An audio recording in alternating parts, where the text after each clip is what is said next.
What's the good word, y'all? It's your boy DKB here. The New York Jets coaching staff continues to get news put out in a negative light. At the very least, have continuing change in a season that's very pivotal for us, right? We absolutely have to make the playoffs. That's the absolute floor for this coaching staff. But there's still realistic expectations that we make the Super Bowl as well. So continuing to get some of this information in. This one about special teams assistant coordinator assistant special teams coach Leon Washington was particularly interesting because it still seems to have some bleed over from the drama that we had towards the end and post regular season for the New York Jets, where we failed to make the playoffs once again.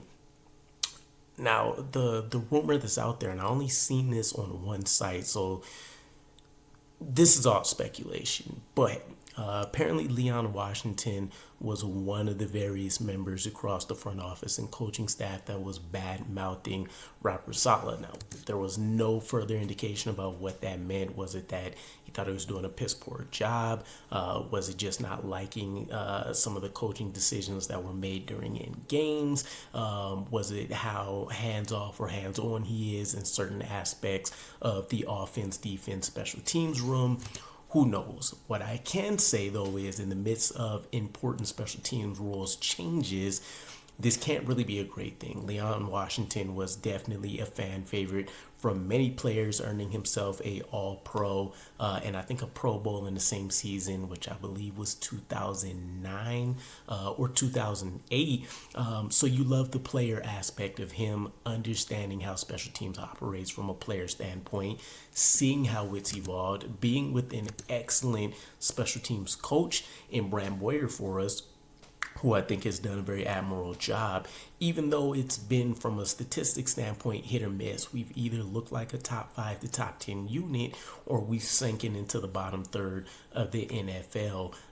So I would love the consistency to get a little bit more defined, but it doesn't help losing Leon Washington. It doesn't help losing Michael Gabriel, who was a special teams assistant that got hired to be the Giants special teams coach. And then you think about the replacement being an in-house option, which isn't necessarily a bad thing, but we seem to be doubling up on duties again instead of bringing in additional resources. Dan Shamash, if the name sounds familiar, is because he was our game, or still is, our game management coordinator. He's now adding on special teams assistant duties. I think in my head, realistically, is it that big of a deal? How often are you, coaching special teams in a live game if your offense and defense is working appropriately, right? But whenever special teams goes bad, it gets blown out of proportion. So this isn't one of those elements that you want to undermine by any means. You add that on to what we're already seeing with the coaching staff and double duties there, with Todd Downing pulling double duty between passing game coordinator and quarterback coach now, and it just looks like it could be a recipe for disaster, right? Special teams I wouldn't be as worried about. Again, Brant Boyer, I trust a little bit more. The offense is a little susceptible, but it does leave me with more question marks once again when it comes to this coaching staff and how much we can get out of this team. You're talking about potentially, with the new rule change, completely changing up how you construct a special teams unit, right? And that may be a part of why we let Justin Hardy go. Maybe it's a part of why we brought in a lot more special teams related players, whether those are guys that have excelled in coverage unit duties or being a gunner, or players that just outright have return ability. It looks like we're trying to maximize, at least from the player standpoint, what we're bringing in.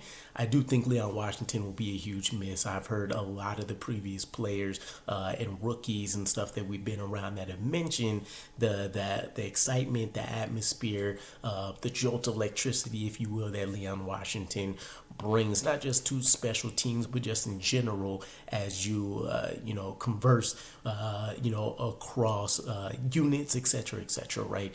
So high level wise, it's a concerning move. It does lead me to think that part of the rumors may be true because it was never really announced anywhere, and apparently, I guess, it's not a true firing anything, right?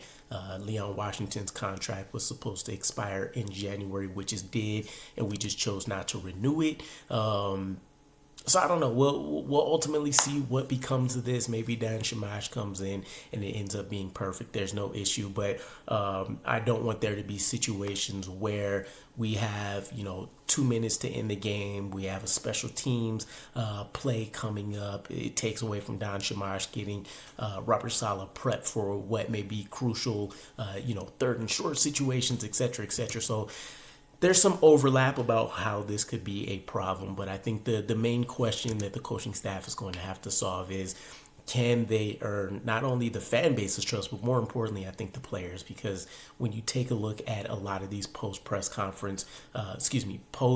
season ending press conferences from players like Garrett Wilson, CJ Mosley speaking up to a certain degree, any defensive player in general, but definitely on the offensive side, your Garrett Wilsons, your Breece Hall, you hear it from Tyler Conklin, you've heard it from, Alan Lazard of all sorts and stuff. Nothing was really where it needed to be. So we'll see. Maybe Robert Saleh being hands-on, as Woody Johnson alluded to, in the offense a lot more helps resolve those things. But ultimately, I don't think that the coaching staff has done anything in particular to necessarily buy themselves some goodwill, if you will, from anybody. So again, AR being back, healthy, participating in a lot of this stuff, I'm sure will kind of, brush a lot of this stuff under the rug. But ultimately, let me know what you think. Leon Washington leaving, whether it was due to bad-mouthing Robert Saleh or not. Is this just another symptom of a problematic coaching staff, or do you guys think this is just business in the NFL? And I'll catch you again. Peace.